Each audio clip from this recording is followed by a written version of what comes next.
Section 17 of the website covers all the after-build accessories. These are the things that I added after the van was complete, it was fully built out.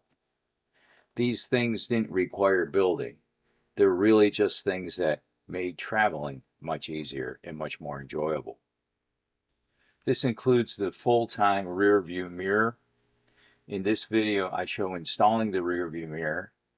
The first one we had was a great deal on Amazon, but it was generic. And the rear camera, after some time in the sun, started to yellow. Now, it took a few years, but the major problem was that I could not buy a second camera to replace it.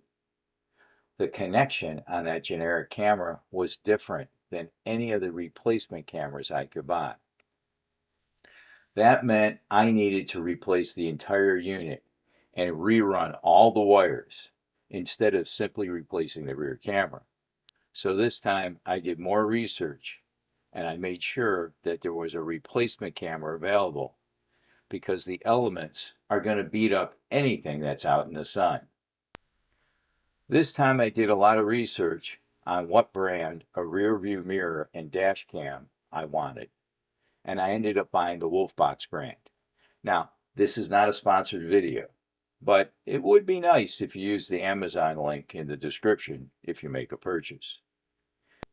The reason I purchased the Wolfbox brand was the availability of a replacement rear view camera, which I purchased a second one at the same time, just in case.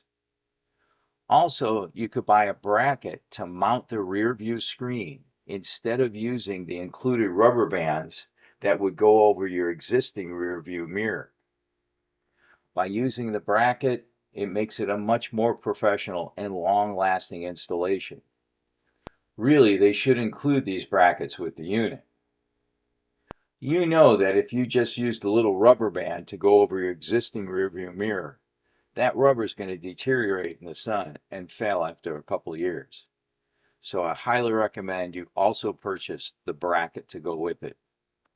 We expect in the future to go on a very long and extended journey. So I added a lightweight trailer hitch to the van.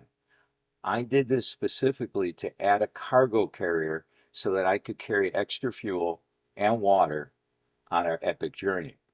And you can see information about that journey on our website. This hitch is easy to add and only takes a few hours to install. It took me much less than a day, and I was making a video for YouTube at the same time, so you can do it very easily. I also adapted a cargo carrier so that when it's not in use, I could mount it to the top of the roof deck and carry it with me. Because quite often, we're not going to use that cargo carrier.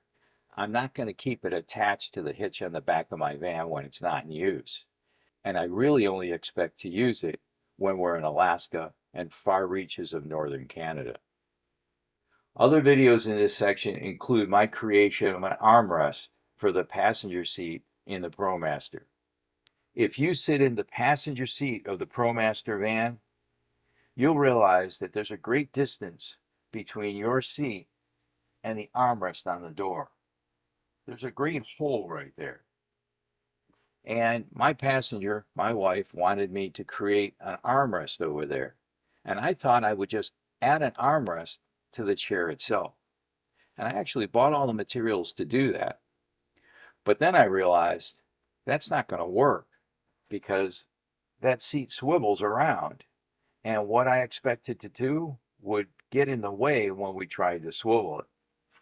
So instead of doing that, I actually got some foam and built a cushion block that velcros against that door to create the armrest.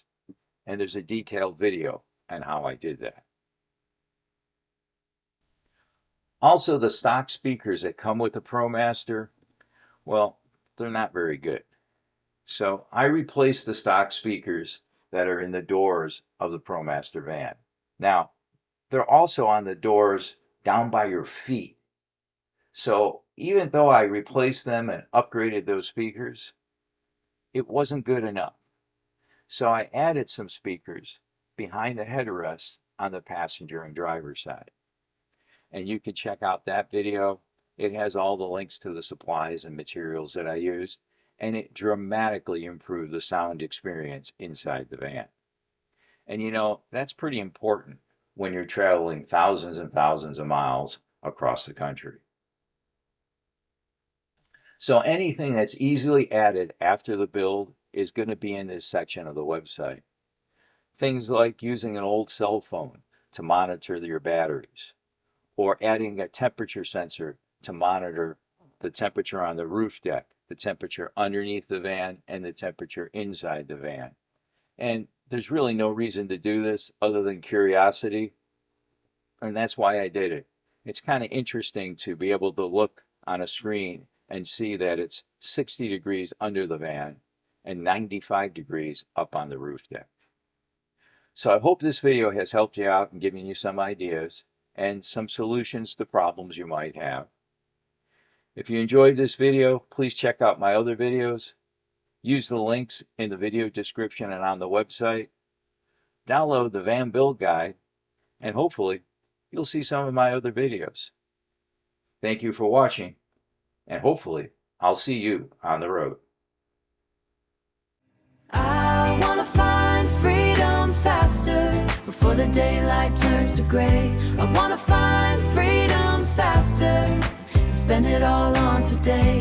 It's not a race to the finish line, it's just the comfort of your hand in mine. Yeah, we're gonna find freedom faster.